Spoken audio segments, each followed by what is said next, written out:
Assalamualaikum warahmatullahi wabarakatuh. Jadi kali ini kami akan membahas peran dan proses akuntansi syariah pada bank syariah. Nah, sebenarnya apa sih akuntansi syariah itu? Jadi, akuntansi syariah adalah sistem keuangan berbasis prinsip Islam. Bank syariah butuh akuntansi yang adil, transparan, dan sesuai syariah. Akuntansi syariah merupakan sistem akuntansi yang disusun berdasarkan prinsip-prinsip Islam. Dalam konteks bank syariah, akuntansi tidak hanya berperan dalam pencatatan transaksi, tetapi juga memastikan bahwa seluruh kegiatan operasional dan keuangan mematuhi syariat. Akuntansi syariah menekankan keadilan, transparansi, dan pertanggungjawaban bukan hanya pada pemegang saham, tapi juga kepada Allah Subhanahu wa Ta'ala dan masyarakat luas. Kemudian, tujuan akuntansi syariah apa sih? Nah, tujuannya ada 3, transparansi dan keadilan informasi keuangan. Kedua, kepatuhan syariah dalam intransaksi. 3, pertanggungjawaban spiritual dan sosial. Kemudian, untuk menyediakan informasi keuangan yang transparan dan adil sesuai dengan prinsip syariah. Informasi ini digunakan untuk menilai kepatuhan syariah lembaga, mendukung pengambilan keputusan, serta menunjukkan tanggung jawab terhadap Allah Subhanahu wa Ta'ala dan masyarakat.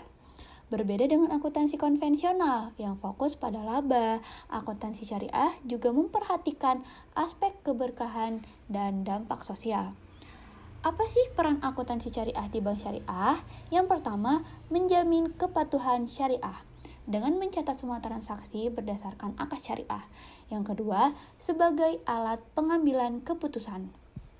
Akuntansi menyajikan laporan keuangan yang relevan bagi manajemen, investor, dan nasabah. 3. Untuk akuntabilitas sosial, terutama dalam pengelolaan dana sosial seperti zakat, wakaf, dan infak. 4. Menumbuhkan kepercayaan masyarakat melalui pelaporan keuangan yang jujur dan akuntabel. Selanjutnya, karakteristik akuntansi syariah ada 4. Yang pertama, berbasis prinsip Islam.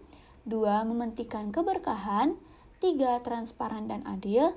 4. Menghindari riba, gharar, dan maisir. Akuntansi syariah tidak hanya berfokus pada aspek ekonomi, tetapi juga spiritual. Ia mengejar laba semata, namun juga keberkahan dan keadilan. Dalam praktiknya, akuntansi syariah menolak riba atau biasa kita sebut bunga. Dan yang kedua, gharar atau ketidakjelasan, dan maisir atau judi. Nah, semua informasi harus disampaikan secara jujur, transparan, dan dapat dipertanggungjawabkan. Selanjutnya, prinsip dasar akuntansi syariah. Ada 4. Nah, yang pertama, tauhid. Kedua, keadilan atau adal. 3, amanah. 4, musyawarah. Baiklah, tauhid yaitu meyakini bahwa semua aktivitas ekonomi harus berjalan dengan nilai-nilai ketuhanan. Keadilan, di mana memastikan informasi disajikan tanpa manipulasi. 3, amanah. Akuntan adalah penjaga kepercayaan umat. 4, musyawarah. Dalam menyusun standar dan kebijakan, akuntansi syariah melibatkan otoritas syariah dan para pemangku kepentingan. Kemudian gimana sih proses akuntansi syariah tuh? Ada 5. Yang pertama, identifikasi transaksi syariah. Untuk mengidentifikasi jenis akad yang digunakan seperti murabahah, mudharabah, musyarakah, ijarah, dan lainnya. Kedua, pencatatan atau jurnal akuntansi. Transaksi dicatat dalam jurnal akuntansi khusus seperti PSAK syariah, bukan standar konvensional. 3. Pengklarifikasian transaksi. Transaksi dikelompokkan sesuai dengan jenis akun syariah. Yang pertama, piutang murabahah. 2. Dana syirkah kontemporer. 3. Pendapatan bagi hasil, dan lain-lain. 4. Penyusunan laporan keuangan.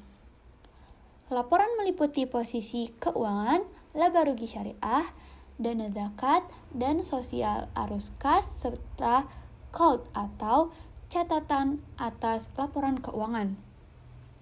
5. Audit syariah dilakukan oleh Dewan Pengawas Syariah atau biasa disingkat DPS untuk memastikan semua aktivitas keuangan sesuai prinsip dan fatwa syariah. Kemudian ada akad dan pencatatannya. Jadi, akadnya ada 4. Yang pertama, murabahah. Jenis transaksinya yaitu jual beli. Contoh pencatatannya diakui sebagai piutang plus margin. Akad kedua, mudharabah. Jenis transaksinya bagi hasil. Contoh pencatatannya diakui sebagai investasi plus pendapatan. Akad ketiga, musyarakah. Jenis transaksi di mana menunjukkan aset, kewajiban, dan ekuitas berdasarkan akad-akad syariah. Contohnya, piutang murabahah dan dana syirkah kontemporer. Kedua, laporan laba rugi syariah, di mana mencatat pendapatan dari margin, ujroh, bagi hasil, dan beban sesuai transaksi syariah, tanpa unsur riba ya. 3. Laporan perubahan dana ZIS, melaporkan penerimaan dan penyaluran dana zakat, infak, dan sedekah yang dikelola secara amanah dan terpisah. 4. Laporan arus kas, di mana menjelaskan arus masuk dan keluar kas dari aktivitas syariah, seperti operasi, investasi, dan pendanaan halal. Dan yang terakhir yaitu 5. Catatan atas laporan keuangan atau CALK, berisi rincian akun, kebijakan akuntansi, dan kepatuhan terhadap fatwa DSN MUI. Selanjutnya yaitu peran Dewan Pengawas Syariah atau DPS. Dewan Pengawasan Syariah itu lembaga internal bank syariah yang bertugas memastikan bahwa semua produk, transaksi, dan pelaporan keuangan bank sesuai dengan syariat Islam. DPS juga bertugas memberikan fatwa, mengevaluasi laporan keuangan, dan melakukan pengawasan berkala terhadap implementasi prinsip syariah. Selanjutnya, apa sih tantangan akuntansi syariah itu? Nah, ada 4 nih teman-teman. Yang pertama, kurangnya tenaga profesional yang memahami baik syariah maupun akuntansi. 2. Belum adanya standar akuntansi syariah global yang seragam. 3. Perbedaan antara fatwa ulama dan penerapan teknis di lapangan. 4. Kebutuhan integrasi dengan sistem digital dan vintage yang berkembang secara pesat. Baiklah teman-teman, jadi kesimpulannya adalah akuntansi syariah bukan sekedar alat pencatatan transaksi, tetapi amanah besar dalam menjaga kepercayaan dan dana umat. Kedua, menjunjung nilai-nilai Islam, karena setiap proses harus mencerminkan prinsip keadilan, kejujuran, transparansi, dan bebas dari unsur riba maupun gharar. 3. Sinergi ilmu, iman, dan teknologi. Kemajuan bank syariah ditopang oleh kombinasi keilmuan yang kuat, integritas spiritual, dan pemanfaatan teknologi yang tepat guna. 4. Fondasi masa depan keuangan syariah. Dengan akuntansi syariah yang kuat, bank syariah dapat berperan aktif dalam membangun sistem keuangan yang berkelanjutan dan rahmatan lil alamin. Baiklah teman-teman, semoga apa yang kami presentasikan kali ini dapat bermanfaat. Terakhir, wassalamualaikum warahmatullahi wabarakatuh.